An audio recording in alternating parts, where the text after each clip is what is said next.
네, 2007년 이후 18년 만에 더 내고 더 받는 국민연금 개혁안이 국회에서 통과됐습니다. 그런가 하면 서울시가 토지거래 허가구역 해제와 지정을 반복하면서 부동산 시장은 큰 혼란에 빠졌는데요. 이인철 참 좋은 경제연구소장과 함께 한 주간의 경제 이슈 자세히 짚어보겠습니다. 소장님 어서 오십시오. 네, 먼저 국민연금 개혁 얘기부터 해보겠습니다. 정말 번번이 계속해서 무산돼 오던 개혁인데 지난 20일에 극적으로 국민연금 개혁이 타결이 됐습니다. 더 내고 더 받는 식으로 바뀐다는데 어떻게 바뀌는 건지 먼저 짚어주실까요? 그렇습니다. 이제 국민연금 시작이 1988년이었어요.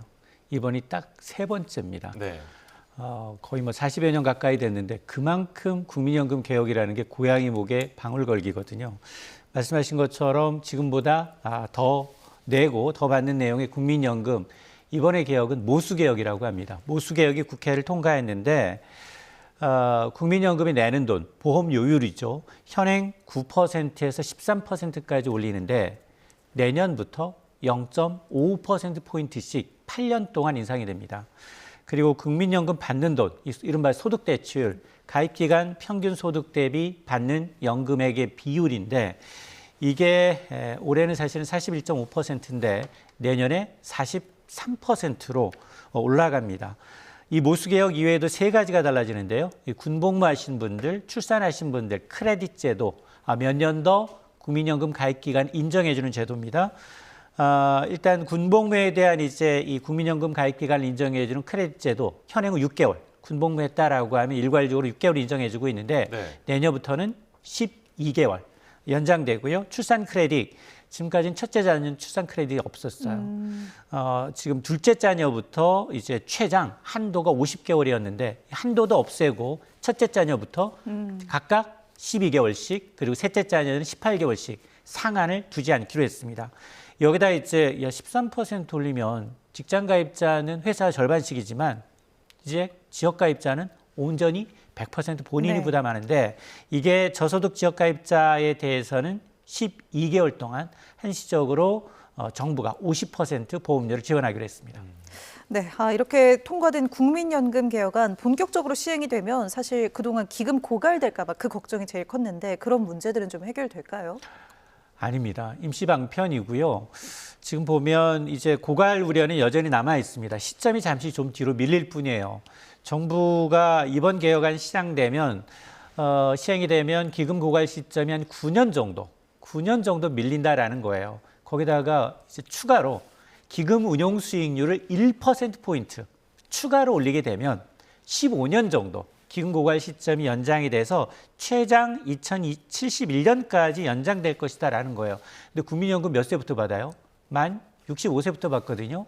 2071년이 고갈이 된다라고 하면 그러면 2005년생은 국민연금 내기만 하고 받을 시점에 기금이 소진된다는 얘기예요. 네. 자, 그러다 보니 지금 이런 이제 이 MZ 세대들이 이제 기금 고갈에 대한 우려, 차라리 들지 않겠다, 내지 않겠다라는 반발이 분명히 있거든요. 그러다 보니 이번에 국가가 국민연금의 안정적, 지급적으로 이제 지급을 보장하는 내용의 지급 보장 명문화도 일단 담기로 했습니다. 근데 국민연금 개혁은 두 가지예요. 이번에 통과한 게 모수개혁, 숫자개혁, 내는 돈과 받는 돈에 대한 개혁이었다면 가장 중요한 게 이제 모수개혁인데 모수개혁은 굉장히 좀 어렵습니다. 이게 뭐냐? 국민연금뿐만 아니라 노후 대비하고 이제 기초연금도 있어요. 근데 기초연금은 100% 정부가 지금 재정을 투입을 하고 있는데 수십 조씩 정부가 지금 혈세를 투입하고 있는 상황이죠. 여기다 뭐 직역연금, 퇴직연금, 모든 국정연금을 한꺼번에 놓고 이걸 노후보장 설계를 어떻게 할 것인가 구조적으로 논의하는 거예요. 근데 이건 첫 발도 뛰지를 못했거든요. 다만 이번 이제 구조조정은 해보자라는 데는 동의를 했어요. 그러니까 국회 국민연금 개혁 특위를 구성해서 연말까지 결론을 내겠다라고 하는데 결론 나오지 않아도 적어도 구조개혁의 어떤 큰 그림만이라도 좀 밑그림을 좀 그려야겠습니다. 네, 그러면서 동시에 나온 지적이 젊은 세대 희생이 너무 크다 하면서 뭐 유력 정치인들 몇 명이 반대 목소리를 공개적으로 내기도 했더라고요. 어떻게 보셨나요? 맞습니다.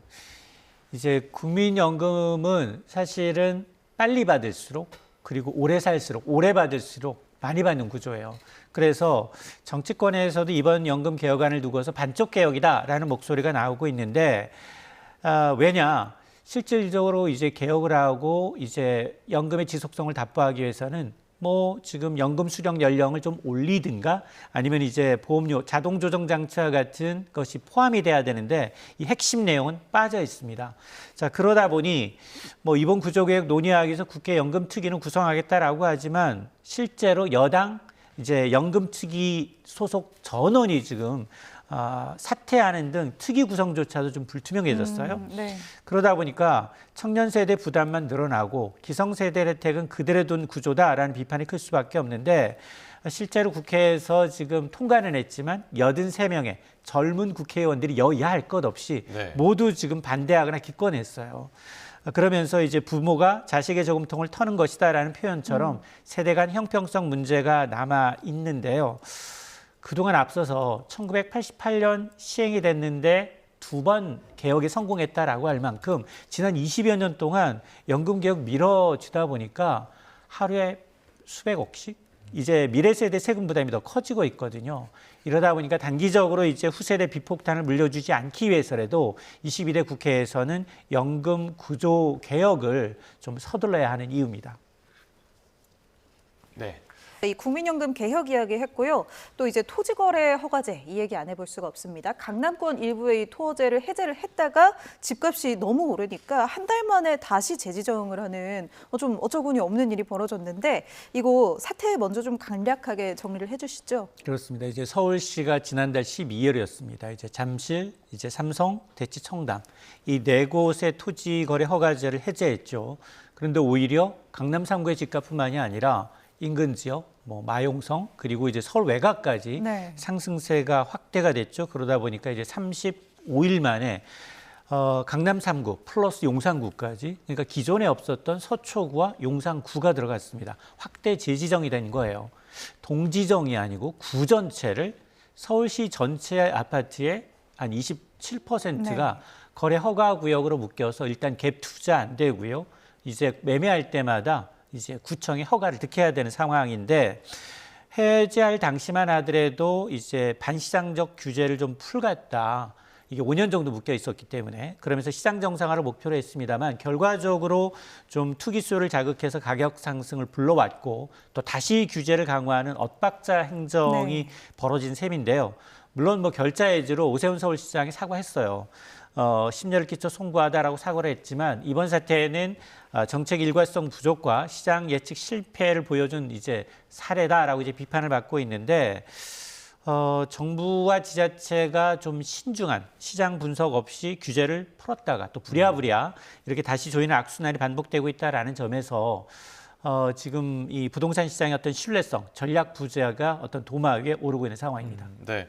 뭐 이번 토제 재지정 조치가 발표가 되면서 뭐 급매물도 갑자기 쏟아지고 계약 파기 문의도 이어지고 이렇게 좀 부동산 시장이 혼란스러운 모습인데 구체적으로 시장 상황은 어떤가요? 맞습니다. 실제로 이제 부동산 거래 해보시면 아시겠지만 일단은 뭐 계약하고 그 실제 이제 이 도장 찍는 데까지는 꽤 시간이 걸리거든요. 그쵸, 네. 네. 그러다 보니 이 토지거래 해가 지역 이제 이 해제와 그리고 확대 재지정 이후에 이제 시장 혼란이 좀 커지고 있는 상황이에요. 실제로 허가제가 시행이 되면서 좀 거래가 까다로워지기 때문에 일부 이제 집주인들의 경우에는 급매, 뭐 2, 3억 이상 호가를 낮춘 급매를 낮춘 매물이 나오고 있고 일부에서는 나만 지금 고점 잡은 게 아니야? 그러다 보니까 계약 파기 가능한지를 문의하는 문의도 급증을 하고 있다고 합니다. 이러다 보니까 이제 매수 보류하는 분위기가 역력히 읽혀지고 있고 그리고 24일부터 시행해요. 내일부터 월요일부터 이제 적용되다 보니 주말까지 급하게 좀 팔려는 수요가 좀 나타나고 있는데 이렇게 이제 되다 보면 단기적으로 거래량은 줄 수밖에 없습니다. 그리고 가격 상승폭은 둔화될 가능성이 있지만 문제는 이제 풍선 효과거든요. 네네. 이게 지금 앞서 토지거래 허가 지역이 강남 3구 플러스 용산이에요. 그러면 마용산 중에 마포하고 성동구가 빠졌어요. 그 두 군데가 오히려 좀 오르겠네요. 맞습니다. 여기다 네. 강동구까지 이른바 한강변 라인에 있는 대로 투자 수요가 이동해서 해당 집값이 좀 오를 가능성. 또 하나는 전세입니다. 매매가 불가능해요.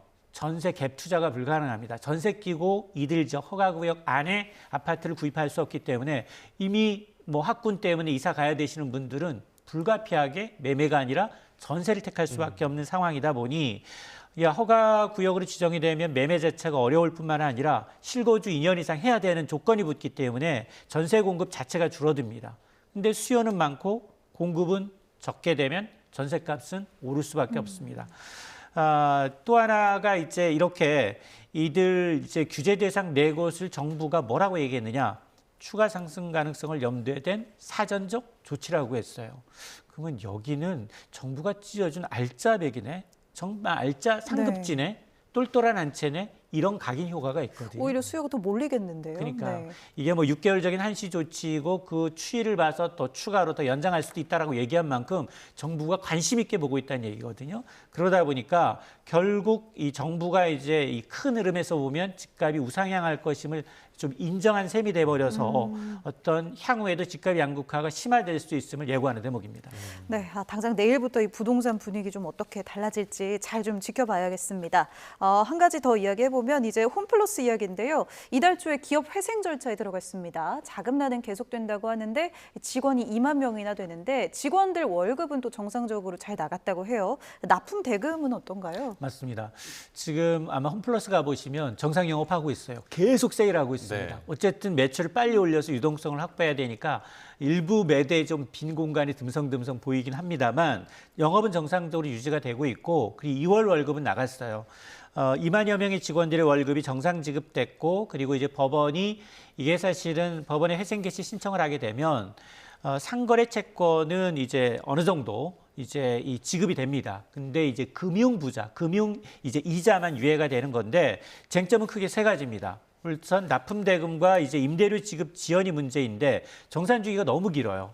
홈플러스만 최장 45일에서 6개월, 2달 걸립니다.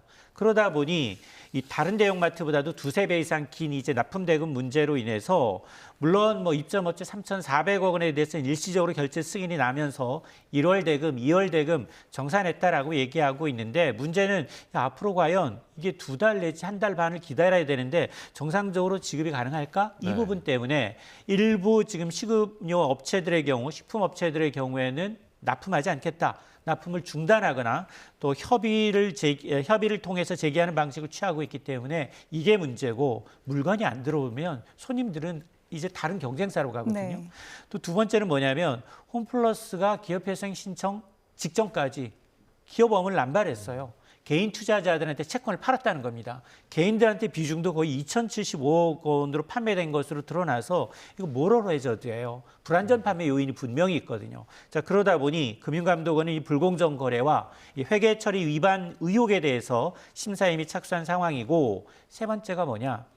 등 떠밀려서 지금 국회 출석하지 않은 이 MBK의 김병주 회장이 사전 네네. 출연하겠다고 약속했어요. 근데 구체적으로 얼마를, 어디에, 언제 이걸 얘기하지 않았거든요. 그러다 보니 지금 이 실질적인 효과가 좀 있을까? 왜냐하면 이 적어도 홈플러스의 이 경영 정상화를 위해서는 약 1조 7천 원에서 2조 원 가까운 돈이 필요하다라고 이제 보고 있는데 이런 것들이 아직은 이제 좀 불투명하다라는 건데요. 그러다 보니 노조 측은 지금 반발하고 있습니다. 6월 3일까지 회사 측은 회상 계약안을 법원에 제출해야 되는데 네. 거기에 대한 포함 내용이 대부분 보면 점포 매각 그리고 슈퍼마켓, SSM 매각 이런 것들이 포함되게 되다 보면 자연스럽게 구조조정이 들어갈 수밖에 없는데 이게 근본적인 해결책이 아니다라면서 개선 방안을 마련하라고 촉구하고 있는 상황이어서 지금 협력업체, 개인 투자자 그리고 직원들까지 어떤 생존권 보장을 위한 투쟁이 진행 중이어서 논란은 여전한 상황입니다. 예, 알겠습니다. 홈플러스를 둘러싼 이런 잡음들도 이어지고 있고 또 주식시장에서 이번 주에 화제가 됐던 게 대기업 상장사들의 유상증자였습니다. 이 유상증자 때문에 주주들이 화가 많이 났죠? 맞습니다. 이 타이밍이 너무 좋지 않아요. 지금 상법 개정안 국회 통과했어요. 그리고 정부로 넘어갔기 때문에 최상목 대통령 대행의 거부권 행사 여부만 남아있는 시점에 네네. 가장 지금 피해야 될 것들 중에 하나예요. 코리아 디스카운트로 고질적인 문제가 바로 이 대규모 유상증자. 네. 그리고 이제 물적 분할, 알짜 회사 쪽에서 상장하는 것들인데 이제 지금 주가 오를만 하니까 또 찬물을 끼얹고 있습니다. 지금 보면 이제 무분별한 이제 이 유상증자가 잇따르고 있는데요. 삼성 SDI가 2조 원대, 고리아에는 지난해 10월에 있죠. M&A 방어하기 위해서 2조 5천억 원대. 네. 그리고 하나 에어로스페이스 여기 지금 잘 나가고 있거든요. 네. 3조 원이 넘습니다. 3조 6천억 원대 유상증자를 발표하면서 네. 주가가 곤두박질치고 있습니다. 네, 네. 어떤 주가는 52주 신저가를 기록하면서 투자자들이 반발이 거센데요. 유상증자라는 건 뭐 기업 입장에서는 자본을 확충하기 위한 좋은 수단인 건 맞습니다. 근데 시주가 대거 조 단위로 발행되게 되면 기존 주주들의 지분율은 희석됩니다. 그러면 이제 이 주가락으로 인한 이제 평가 손실을 그대로 기존 주주들이 받게 되는 상황인데, 특히 이번 유상증자는 대부분 사전 예고 없이 기습적으로 발표가 되면서 투자자들 입장에서는 이제 뒤통수 맞았다라는 분위기고요. 네. 기업이 어떤 주주 신뢰보다는 자금 확보에만 집중하고 있는 게 아니냐라는 건데, 결국 이제 이번 사태가 기업 경영진의 어떤 소통 부족, 그리고 주주 가치 희생이라는 인식이 겹치면서 상장사 유상증자에 대한 불신의 골이 더 깊어지고 있고, 이렇게 되면 다음 달 5일까지 최상목 권한대행이 거부권 행사 여부가 관심인데 점점점 거부권 행사를 어렵게 만들고 있다는 겁니다. 이 결자 해지, 자업자득이거든요. 자, 그러다 보니까 직을 걸고 막겠다라는 이제 이복헌 금감원장이 오히려 네. 주목을 받고 있는 이유입니다. 네. 네. 이 주가 소식 중에요. 그래도 삼성전자는 간만에 6만 전자 올라갔더라고요. 맞습니다. 이 상승세 타는 이유는 또 뭐라고 보십니까? 맞습니다. 이제 모처럼 5만 전자 좀 불안했었는데 6만 전자를 탈환했습니다. 지난 주말 이제 5개월여 만에 이제 6만 1,700원으로 지난주 마감을 했는데 네. 8거래일 동안 15% 올랐어요. 뭐 여러 가지 이유가 있겠습니다만 뭐 반도체 업황 기대감, 여기다 AI 수요 증가에 따른 이제 반도체 실적 개선 전망이 주가를 끌어올리고 있는데, 특히 외국인들이 그동안 한 7개월 연속 삼성전자를 진짜 대규모로 팔았거든요. 근데 최근 5일 동안 2조 원 넘게 삼성전자를 지금 사들이고 있습니다. 특히 반도체계의 저승사자는 모건스테인이 외국계증권사, 지난해 반도체 겨울 온다라고 해서 뭐 삼성전자뿐 아니라 SK하이닉스 주가까지 끌어내렸는데, 지난 18일에 모건스테인이가 어떤 보고서를 내놨느냐, 반도체 사이클이 완만하게 회복되고 있다라면서 삼성전자에 대한 목표 가격을 오히려 상향 조정했습니다. 네. 종전에 6만 5천 원에서 7만 원대로 올렸는데, 여기다 이제 엔비디아의 CEO 젠슨왕도 계속해서 뭐 이 삼성전자 뛰어난 메모리 반도체 제조 기업이고 AI 반도체 공급망에서 삼성전자의 역할이 커질 것이다 라고 또 얘기를 했어요. 그러다 보니까 매번 속는 기분이긴 하지만 그래도 삼성의 이제 HBM이 조만간 이제 퀄 테스트에서 승인 나지 않겠느냐라는 기대감이 나오고 있고, 네. 여기다 이번 주 저기 삼성전자 주총이 있었거든요.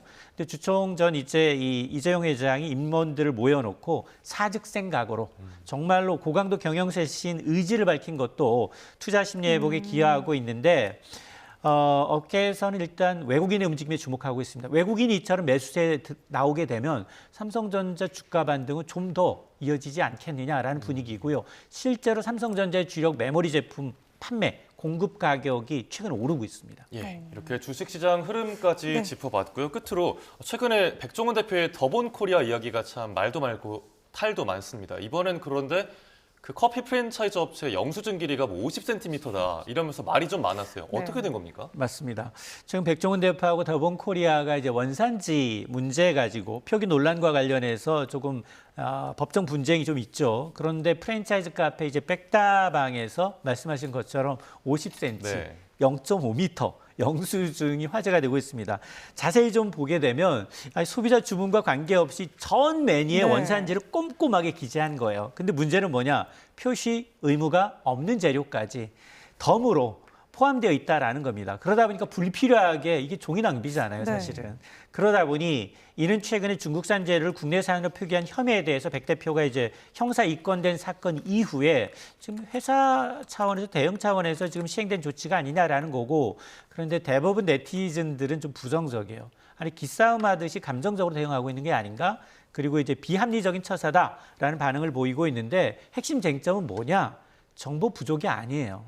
핵심 쟁점은 거짓 표기라는 겁니다. 네, 네. 그러다 보니까 이를 지나치게 확대 해석한 대응이다. 오히려 기업의 이미지에 역효과를 낳을 수 있다라는 지적이 나오고 있는데, 더본코리아가 사실 주가가 최근 나흘 동안 오르긴 했는데 여전히 29,000원대 3만 원 네. 회복을 못하고 있는데요. 여기 공모 가격이 34,000원이에요. 그러니까 공모가를 밑돌고 있고 그리고 이 뭐 백 대표는 워낙에 이제 네임밸류가 있기 때문에 상장하자마자 6만 원대 넘었었거든요. 그러니까 아직까지 반토막이 나서 굉장히 개인 투자자들까지 손실을 보고 있는 상황입니다. 네, 이렇게 말도 많고 탈도 많았던 이 더본코리아 긴 커피 영수증 원인까지 좀 알아봤습니다. 이인철 참 좋은 경제연구소장 함께했습니다. 고맙습니다.